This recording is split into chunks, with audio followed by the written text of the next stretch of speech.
Assalamu alaikum. Hope you all are fine by the grace of Allah. Today we are starting our chapter 3 of Journal Science, that is Biochemistry and Biotechnology. So students, open your books, page number 41. First of all, we have to learn about metabolism and its phases. So what is metabolism? जैसा कि आप जानते हैं students कि जितने भी living things हैं उनके अंदर कुछ खास किस्म के प्रोसेस होते हैं. For example respiration, excretion, digestion, ये तमाम प्रोसेस जो हैं इंसानों के अंदर होते हैं. इसके अलावा सर्कुलेशन. अगर कोई एक प्रोसेस भी होना बंद हो जाए तो इंसान जो है उसकी डेथ हो सकती है. इन तमाम प्रोसेस का एक साथ होना ये जो है उसके इंसान का मेटाबॉलिज्म कहलाता है. So metabolism is the collection of chemical reactions that usually begins with digestion of food and ends at assimilation or release of energy. अब आप पूछेंगे कि एसिमिलेशन किसे कहते हैं और रिलीज़ ऑफ एनर्जी किसे कहते हैं, तो ये आपको पूरा प्रोसेस जो है वो मैं ऐसे ऐसे बताऊंगी. फॉर एग्जांपल मेटाबॉलिज्म में ही मैं आपको एग्जांपल दे रही हूँ कि अगर हम ऐसे पहले चैप्टर में आपने फोटोसिंथेसिस का प्रोसेस पढ़ा था. फोटोसिंथेसिस के प्रोसेस में क्या हुआ था कि प्लांट जो हैं वो एटमॉस्फेयर से कार्बन डाइऑक्साइड गैस लेते हैं और ज़मीन से जो है या मिट्टी में से वाटर एंड मिनरल्स लेते हैं. इसके अलावा सनलाइट की रोशनी में वो क्या करते हैं, अपना फूड तैयार करते हैं. तो ये एक प्रोसेस है. ये प्रोसेस जो है ये किस लिए होता है, इस प्रोसेस में बनना यानी मेक हुआ. आपने इसमें वर्ड सुना है फोटोसिंथेसिस. फोटो का मतलब होता है लाइट और सिंथेसिस का मतलब होता है टू मेकअप यानी बनना, किसी नई चीज़ का बन जाना. तो इस प्रोसेस में जिस प्रोसेस में कोई नई चीज़ बने ये कहलाती है एनाबॉलिज्म. मेटाबॉलिज्म के दो फेसेस होते हैं. पहला कहलाता है एनाबॉलिज्म यानी जिसमें कोई चीज़ बने, और सेकंड फेस कहलाता है कैटाबॉलिज्म. कैटाबॉलिज्म मींस किसी चीज़ का ब्रेक हो जाना. ठीक है, तो फोटोसिंथेसिस कैसा प्रोसेस है, फोटोसिंथेसिस जो है वो एनाबॉलिज्म प्रोसेस है क्योंकि उसके अंदर बनता है, क्या बनता है, ग्लूकोज बनता है और रिजल्ट में ऑक्सीजन गैस मिलती है. इसी तरीके से अगर मैं आपको कैटाबॉलिज्म की एग्जांपल बताऊं तो कैटाबॉलिज्म के लिए हमने फोटोसिंथेसिस के बाद रेस्पिरेशन का प्रोसेस पढ़ा था. और रेस्पिरेशन के प्रोसेस में मैंने आपको बताया था जो सेलुलर रेस्पिरेशन होती है उसमें क्या होता है कि ऑक्सीजन गैस जो है वो हमारे फूड को ब्रेक कर देती है. जो हम खाना खाते हैं उसको ब्रेक कर देती है और हमें रिजल्ट में क्या देती है, carbon dioxide gas, water and energy. तो इस प्रोसेस में हमारे अंदर क्या हुई, ब्रेकिंग हुई और एनर्जी भी रिलीज़ हुई. तो ये प्रोसेस क्या कहलाता है हमारे पास, कैटाबॉलिज्म. तो हमारे पास हमारी बॉडी में जो प्रोसेस हैं चाहे वो स्टार्ट हो रहे हैं डाइजेशन से, रेस्पिरेशन से, और जितने भी केमिकल रिएक्शंस इनके दौरान होते हैं ये सब किस में आ जाता है, ये सब आता है मेटाबॉलिज्म में.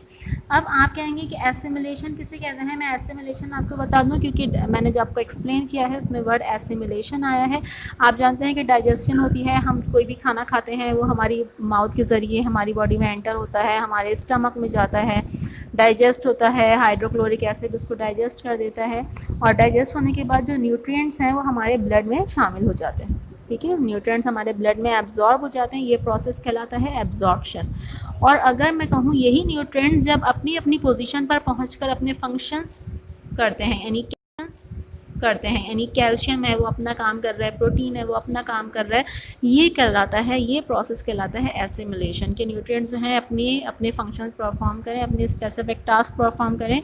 This process is called assimilation.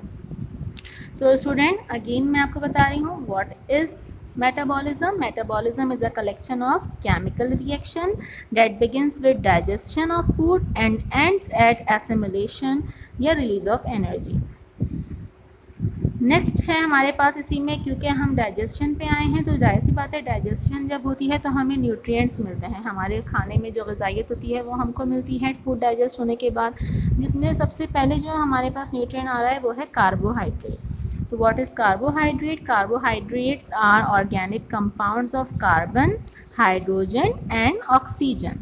They are the group of substance which include simple sugar like glucose. and the larger molecules like starch. All the larger molecules are converted by digestion into simplest sugar called glucose. When they combine with oxygen, they produce heat energy. Some important carbohydrates are glucose, fructose, maltose, sucrose, starch, glycogen, and cellulose. Sources of carbohydrates in nature are fruits, cereals like wheat, rice, potatoes, etc. Next is protein. Protein are constructed from carbon, hydrogen, and oxygen atoms. Protein make up the tissues of the living organisms, hormones, enzymes, and nucleic acid. Protein constitutes the major structural components of hair, skin, ligaments, muscles, and thousands of other biological structures. Proteins are made up of simpler unit known as amino acid. The protein, as a result of digestion, break up into amino acid. Common sources of proteins in nature are meat, eggs, nuts, and milks.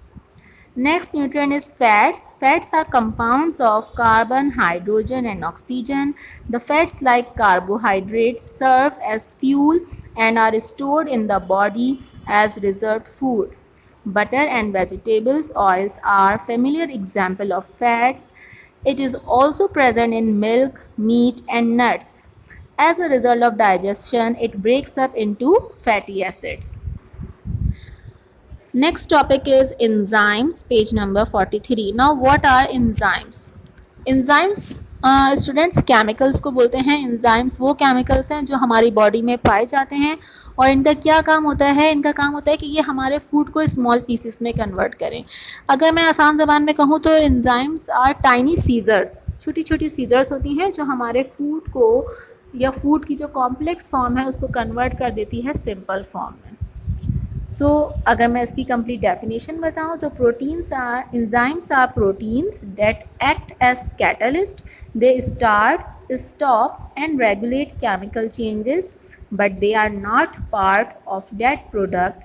They do not change themselves but ready to be used again and again. तो enzymes जो हैं उनका काम क्या होता है, वो हमारे फूड को स्मॉल पीसेस में कन्वर्ट करते हैं. सबसे आसान इसका आंसर है what is the job of enzymes. So enzymes are like tiny scissors. They break our food into small pieces. Enzymes 3 types के होते हैं. पहले, second proteolytic and third one is lipolytic. Enzymes जो हैं उनको हम डाइजेस्टिव एंजाइम्स भी कहते हैं. अब क्लियर सी बात है, डाइजेस्टिव एंजाइम्स क्यों बोल रहे हैं, क्योंकि डाइजेस्ट करते हैं. डाइजेशन का मतलब क्या होता है, डाइजेशन का मतलब होता है ब्रेक कर देना स्मॉल पीसेस में फूड को. तो आप जानते हैं डाइजेशन का प्रोसेस जो है वो स्टार्ट होता है माउथ से और एंड हो जाता है स्मॉल इंटेस्टाइन. क्योंकि माउथ से लेके स्मॉल इंटेस्टाइन तक जो प्रोसेस होता है वो हमारे फूड को स्मॉल पीसेस में कन्वर्ट करता रहता है. तो हमारे माउथ के अंदर भी एक एंजाइम प्रेजेंट होता है, हमारे स्टमक में भी एंजाइम प्रेजेंट होता है और हमारे पैनक्रियास से भी एक एंजाइम रिलीज़ होता है. तो ये तमाम एंजाइम्स जो हैं वो क्या करते हैं, हमारे फूड को जो हम खाना खाते हैं उसको सिंपल फॉर्म में कर देते हैं. So what are enzymes? Enzymes are chemical that break our food into simple form. Next topic is blood. Human blood is a complex connective tissue that is composed of blood cells and cell-like components suspended in a clear colored liquid called plasma. So student, blood तो आप जानते हैं, आपने blood देखा हुआ भी होगा. Blood जो है वो आपको नॉर्मली रेड कलर का नज़र आता है, एक लिक्विड फॉर्म में होता है. लेकिन वो है क्या, उसकी मैंने अभी आपको डेफिनेशन बताई. दैट ब्लड जो है वो एक कॉम्प्लेक्स कनेक्टिव टिश्यू है. कॉम्प्लेक्स मतलब एक मुश्किल, एक पेचीदा निज़ाम है उसके अंदर चलता है, एक टिश्यू का काम करता है जो कि बहुत कंपोस्ट है बहुत सारे सेल से, और उसके अंदर जो एक लिक्विड है जो कि ट्रांसपेरेंट होता है, जो कि कलरलेस होता है, वो कहलाता है प्लाज्मा। और रेड किस वजह से होता है ये हम आगे पढ़ेंगे कि उसका कलर रेड किस वजह से होता है। सबसे पहले कुछ इंपॉर्टेंट फंक्शंस हैं ब्लड के। पहला फंक्शन क्या है, ये कैरी करता है ऑक्सीजन को और तमाम हमारे बॉडी पार्ट्स को पहुंचाता है। To carry oxygen to all parts of the body, to carry carbon dioxide to the site of elimination, तो ये कार्बन डाइऑक्साइड कैरी करता है और ये उसको उसकी जगह पर पहुंचाता है, उस मकाम पे पहुंचाता है जहाँ से वो आउट होती है, यानी through the nose. To carry waste product to site of removal, waste product को रिमूवल ऑफ साइट की जगह तक पहुंचाता है। To carry digested food molecules to all body tissues, to fight the bacteria and foreign organisms invading the body, to transport hormones which are formed in one part and used in other parts of the body, and to maintain body temperature. The human body contains about 5 liters of blood. Approximately 45% of this blood is composed of cells: red blood cells, white blood cells, and platelets, being suspended in a fluid called plasma. तो एक plasma एक fluid है जिसके अंदर ये तीनों sales मौजूद होते हैं, red blood cells, white blood cells and platelets. Red blood cells की वजह से ब्लड का कलर जो है वो रेड होता है क्योंकि इसके अंदर हीमोग्लोबिन प्रेजेंट होता है। Now first part is plasma. सबसे पहले हम जानते हैं कि प्लाज्मा क्या होता है। It is the fluid part of blood in which blood cells are suspended. Most of plasma is water, which contain various dissolved substances like glucose, amino acid, fatty acids, protein, salts, vitamins, hormones. It stabilizes pH and osmotic pressure, promotes clotting and fight with foreign particles. Plasma क्या है, plasma एक fluid part है हमारे blood का जिसके अंदर बहुत सारे सब्सटेंस मौजूद होते हैं जैसा कि ग्लूकोज हो गया, amino acid, fatty acids, vitamins. और ये क्या करता है, ये हमारी बॉडी की जो पीएच वैल्यू है और उसको कंट्रोल में रखता है। इसके अलावा क्लॉटिंग प्रोमोट्स क्लॉटिंग, यानी कि जो हमारे ज़ख़म वगैरह लग जाते हैं उनको ठीक करने में काम करता है, और इसके अलावा हमें जरासीमों से लड़ने के लिए ताकत देता है। Second one is red blood cells. The function of red blood cell is to transport oxygen to all parts of the body. Red blood cell का काम है कि वो, जैसे मैंने आपको फंक्शन से बताया था कि ब्लड क्या करता है, वो ऑक्सीजन जो है वो तमाम बॉडी पार्ट्स में पहुंचाता है। तो ब्लड के अंदर जो सेल्स मौजूद होते हैं उसमें से रेड ब्लड सेल्स ये वाला काम करता है। Red blood cells lies only about 4 months. Red blood cells are continuously replaced by new cells that are formed in bone marrow. Red blood cells are also known as erythrocytes. Next is white blood cells. White blood cells are also known as leukocytes. They are nucleated, contain no hemoglobin and are essentially colorless. ये nucleated होते हैं, इनके अंदर haemoglobin नहीं होता, इस वजह से ये कलरलेस होते हैं। There are several kinds of leukocytes, each with a different function. बहुत सारे काइंड के ल्यूकोसाइट्स होते हैं, सबके डिफरेंट फंक्शन होते हैं, लेकिन सबके फंक्शंस जो हैं वो एक ही पर्पस के लिए होते हैं, और वो क्या है, वो है जरासीमों से लड़ना। यानी हमारी बॉडी पर अगर कोई जरासीम अटैक करे या हम बीमार हो जाएं तो उसको लड़ने के लिए हमारी बॉडी को जिस सेल की ज़रूरत होती है वो कहलाता है white blood cells. Next is platelets. The blood also contains special materials called the platelets in large numbers. These are the tiny cellular fragments. ये बहुत छोटे होते हैं. They prevent blood loss by repairing holes in the ruptured vessels and clotting the blood. ये जो है हमारी जो कोई चोट लग जाए, कोई ज़ख़म हो जाए, उसको ठीक करने में, उसको भरने में मदद करते हैं. When a wound occurs, the platelets break up and give off a protein, the fibrinogen, that turns into threads called fibrin. The fibrin then traps the red blood cells, which change into a thick jelly called a clot, which hardens and stops the bleeding. आपने अक्सर देखा होगा अगर हमारी कोई गहरी चोट लग जाती है तो हमें थोड़ी देर तक उस पे तकलीफ़ होती है, उसमें जलन होती है, उसके बाद जो है वो थोड़ी सी वो जगह हार्ड होने लगती है, उसको जैसे जेली सी आ गई, उसमें एक शाइन चमक सी होती है और कुछ दिनों बाद उसके ऊपर एक थिक सी कोट आ जाती है और खून भी रुक जाता है।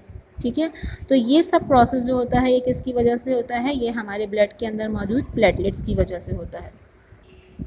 Next topic is blood groups. Blood groups आप जानते हैं किसको कहते हैं? हम जानते हैं कि अल्लाह ताला ने हमको बहुत ही स्पेशल बनाया है, हमारे इंसान की तख्लीक जो है, इंसान को अशरफुल मखलूक़ात बनाया है।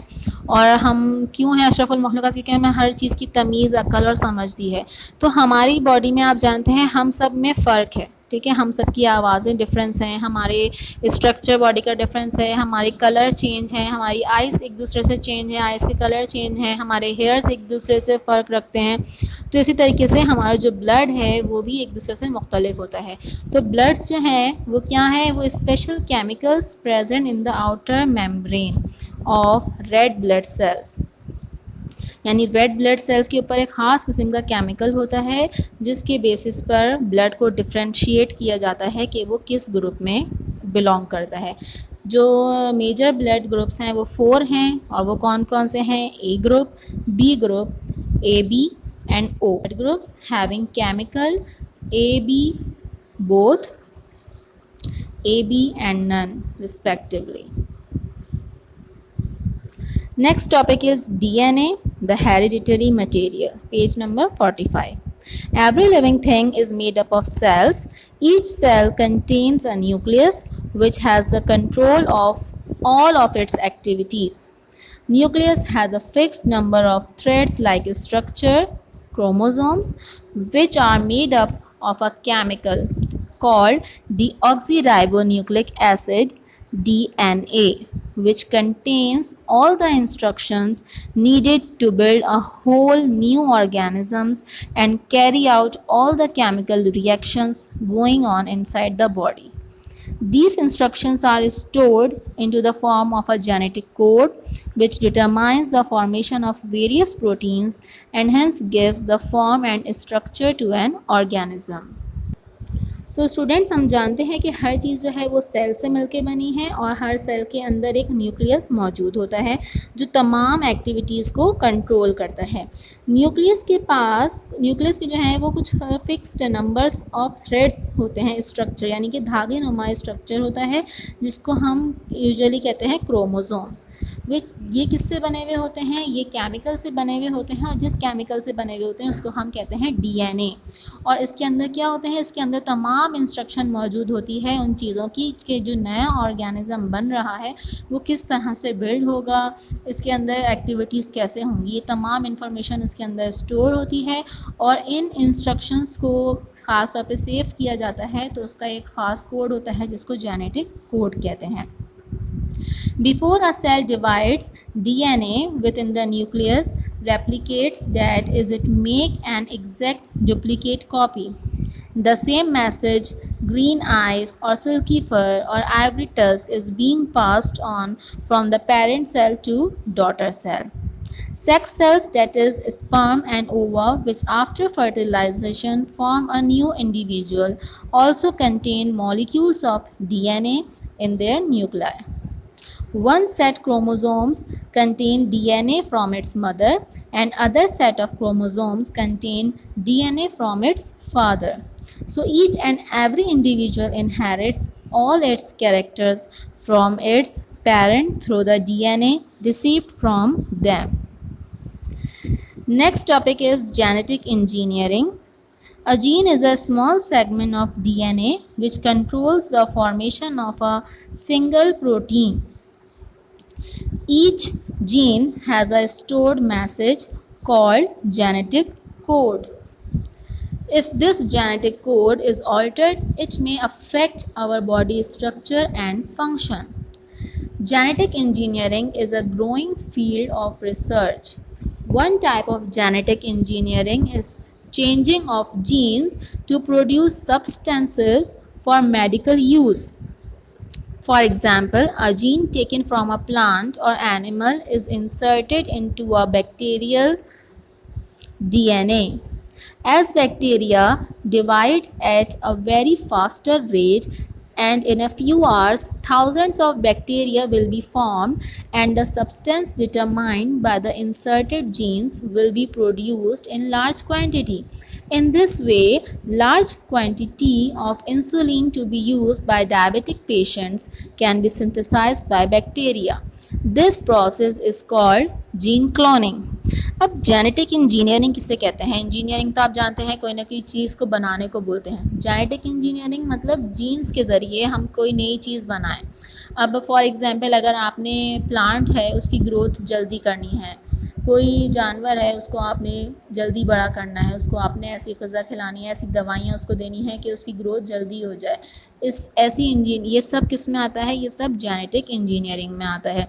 अगर हम कोई दवाइयाँ बनाते हैं तो हम प्लांट से कुछ जीन्स ले रहे हैं, किसी एनिमल का कोई जीन ले रहे हैं और उनको आपस में कंबाइन कर रहे हैं, इसके ज़रिए हमने कोई एक वैक्सीन बना ली, कोई दवा बना ली। तो ये सब क्या कहलाता है? ये सब जेनेटिक इंजीनियरिंग में जाता है, जिसमें सबसे पहली जो मैंने आपको बताई ये कहलाती है gene cloning. Second is gene therapy. Gene therapy is another genetic engineering technique in which a diseased genes will be replaced by a healthy gene to cure a disease. Gene therapy में हम वो technique use करते हैं जिसके ज़रिए हम एक disease के जीन्स को कन्वर्ट कर देते हैं हेल्दी जीन में, ताकि वो हमें किसी बीमारी से बचा सके। इस थेरेपी को हम कहते हैं gene therapy. Next, genetic engineering is transgenic plants. A gene may be inserted into a crop plant which makes it resistant to herbicides. Any organism with a foreign implanted gene is called a transgenic organism. This allows weeds to be killed by the herbicide without affecting the crop plant. The plant which has acquired the foreign gene is transgenic plant. For example, a weak solution of cyanamide kills weeds, but it also causes some damage to tobacco plant. अब transgenic plant में क्या है? Transgenic plant जो है वो एक ऐसा engineering है, जेनेटिक इंजीनियरिंग है, जिसके ज़रिए या जिसको अगर हम किसी प्लांट्स में डाला जाए तो उसको प्लांट से जो है उस प्लांट को एक ताकत मिलती है ताकि वो किसी भी जर्म से लड़ सके और उसकी जो ग्रोथ है वो अच्छी हो सके। नेक्स्ट है हमारे पास advantages of genetic engineering. Genetic engineering के क्या एडवांटेजेस हैं over old selective breeding process, यानी कि जो पुराना ब्रीडिंग का प्रोसेस था उसके मुकाबले में जेनेटिक इंजीनियरिंग के क्या बेनिफिट्स हैं। इन breeding plants and animals used for breeding must be closely related or belong to the same species. But genetic engineering can insert gene from any organism into plants or animals. यानी कि breeding जो है चाहे वो किसी plant की हो या एनिमल्स की होती थी, उसको हम एक स्पेसिफिक को ही दे सकते थे, यानी एक ख़ास जानवर की है तो हमने उसी को दी, ख़ास पौधे की है तो हमने उसी को दी। लेकिन जेनेटिक इंजीनियरिंग के ज़रिए हम उस जीन को किसी भी ऑर्गेनिज्म में, चाहे वो प्लांट्स का हो या एनिमल्स का हो, हम उसको इंसर्ट कर सकते हैं। Next is breeding healthy and defective. Both types of genes are transmitted together to the offspring. This will not happen when genes are carefully selected before they are inserted into an organism. अब breeding के process में क्या होता था, चाहे वो हमें किसी हेल्दी को देनी हो या किसी हमें डिफेक्टेड प्लांट या ऑर्गेनिज्म को देनी हो, तो हम एक ही जो है ब्रीडिंग ट्रांसफ़र की जाती थी। लेकिन ये जो है वो अब जीन्स में ऐसा कुछ नहीं होता। जीन्स में जो है बहुत केयरफुली देख के ऑर्गेनिज्म को इंसर्ट करना पड़ता है ताकि जो प्रोसेस है वो प्रॉपरली हो सके। Genetic engineering increases productivity and efficiency in the breeding of organisms. Genetic engineering can produce GANT forms of animals by growth hormone genes. Next topic is antibiotics and vaccines on page number 48। सबसे पहले antibiotic है। Antibiotic आप जानते हैं एक ऐसे chemical को बोलते हैं जो हमारी दवाइयों में डाला जाता है, हमारी मेडिसिन में मौजूद होता है, जिसके ज़रिए जरासीमों को मारा जाता है। Most antibiotics are produced naturally by soil microorganisms. Penicillin is made by the fungus penicillin. आप एंटीबायोटिक्स जो हैं वो नेचुरली भी बनाए जाते हैं और आर्टिफिशियली भी बनाए जाते हैं। सबसे पहले आपको पेनिसिलिन का बता दिया है। Penicillin is made by the fungus penicillin. इसके अलावा जो सेकंड है वो है streptomycin, tetracycline and erythromycin, all produced by the bacterium Streptomyces. Few antibiotics are metabolic inhibitors specific for bacterial enzymes. कुछ एंटीबायोटिक्स जो हैं वो बहुत स्पेसिफिक बैक्टीरिया के लिए यूज़ होती हैं। Penicillin block the synthesis of the bacterial cell wall. Streptomycin, tetracycline and erythromycin block protein synthesis and sulphur prevents the protection of coenzymes. ये तमाम जो हैं आपको वर्किंग बताई है इन तमाम एंटीबायोटिक्स की। एंटीबायोटिक्स सिंपली अगर मैं आपको आसान लफ्ज़ों में कहूँ तो हम उन दवाइयों को या उन मेडिसिन को कहते हैं जिनके ज़रिए जो है हम उन बीमारियों को ख़त्म करते हैं जो ज़्यादातर वायरस के तौर पर आई हुई होती हैं, जो नॉर्मल या आम मेडिसिन से कवर नहीं हो रही होती हैं, जिनकी जरासीम जो हैं बैक्टीरियाज़ की पावर ज़्यादा होती है, उनको हम नॉर्मल मेडिसिन से ख़त्म नहीं कर सकते। तो उनको ख़त्म करने के लिए एंटीबायोटिक्स को यूज़ किया जाता है। जो स्पेशलिस्ट हैं वो इस बारे में सोचते हैं, उनका ख़्याल है कि कोशिश करनी चाहिए कि एंटीबायोटिक की जो है वो बहुत ज़्यादा ज़रूरत ना हो, क्योंकि इसके जहाँ तक फ़ायदे हैं तो इसके कुछ डिफ़ेक्ट्स भी हैं। इसके ज़रिए हमारे स्टमक पे भी अफेक्ट पड़ता है, इसके ज़रिए हमारी इम्यूनिटी भी थोड़ी कमज़ोर हो जाती है। तो एंटीबायोटिक जो है वो उस वक्त दी जाए जब आपको लगे कि हाँ इसकी अब ज़रूरत है, इसके बगैर जो है वो इंसान रिकवर नहीं हो पा रहा या कोई पेशेंट रिकवर नहीं हो पा रहा, जब हम एंटीबायोटिक को यूज़ करते हैं। Next is vaccines. Vaccines are use to make people immune to an infectious organism so they do not become ill when expose to it. Vaccine क्या है? वैक्सीन जो है वो इंसानों को लिए बनाई जाती है ताकि जो उनकी इम्यूनिटी है उसमें इजाफ़ा हो सके, ताकि उनको कोई किसी भी किस्म का जो इन्फेक्शन है उसके ऑर्गेनिज़म्स जो हैं वो उसके ऊपर असर ना कर सकें और इंसान जो है वो बीमार ना हो सके। अब आप जानते हैं नॉर्मल वैक्सीन जो हैं वो पोलियो की वैक्सीन हम यूज़ करते हैं, रेबीज़ की वैक्सीन जो है वो यूज़ की जाती हैं। इसके अलावा हेपेटाइटिस हो गया, एड्स हो गया, ये तमाम बीमारियां हैं, मलेरिया, ये सब जो है पहले जो बीमारियां थी जिनके इलाज नहीं थे, अब बायोटेक्नोलॉजीज़ के ज़रिए जो है वैक्सीन्स बना ली गई हैं जिनके ज़रिए जो है उनको ख़त्म किया जा सकता है या उनका इलाज किया जा सकता है। Vaccines are available through biotechnology for the inoculation of farm animals. There are vaccines for such illness as hoof and mouth disease and scores. Vaccines for polio, whooping cough, measles and mumps are given to the children in early ages all over the world. ये तमाम वो बीमारियां हैं जिनसे लड़ने के लिए हमारी बॉडी को इम्यूनिटी चाहिए होती है और उसके ज़रिए हमारी बॉडी में वैक्सीन जो है वो इंसर्ट की जाती है। सो वैक्सीन्स क्या हैं? वैक्सीन जो हैं वो इंसान की इम्यूनिटी को बढ़ाने के लिए लगाई जाती हैं ताकि वो किसी भी जर्म से, किसी भी ऑर्गेनिज्म से लड़ सकें और उससे बीमार ना हो सकें। नेक्स्ट टॉपिक है वेस्ट। वेस्ट तो आप जानते हैं वेस्ट हम किसको बोलते हैं? वो चीज़ें जो हमारे इस्तेमाल में ना आएँ, जो हमारे किसी काम की ना हों और हम उनको ज़ाया कर दें, उनको हम फेंक दें, उन चीज़ों को हम बोलते हैं वेस्ट। और रिसाइकलिंग किसे बोलते हैं? रिसाइकलिंग ज़ाहिर सी बात है उस चीज़ को बोलते हैं जिसका हम दोबारा यूज़ कर सकें। For example, recycling means turning materials from old or broken things into new goods. Paper waste can be recycled, glass, plastic and metals can be recycled. Recycling of these materials is cheaper than forming it from its raw material. Recycling also reduces pollution around us. Recycling of scarce materials. There are also going on a nature's recycling business.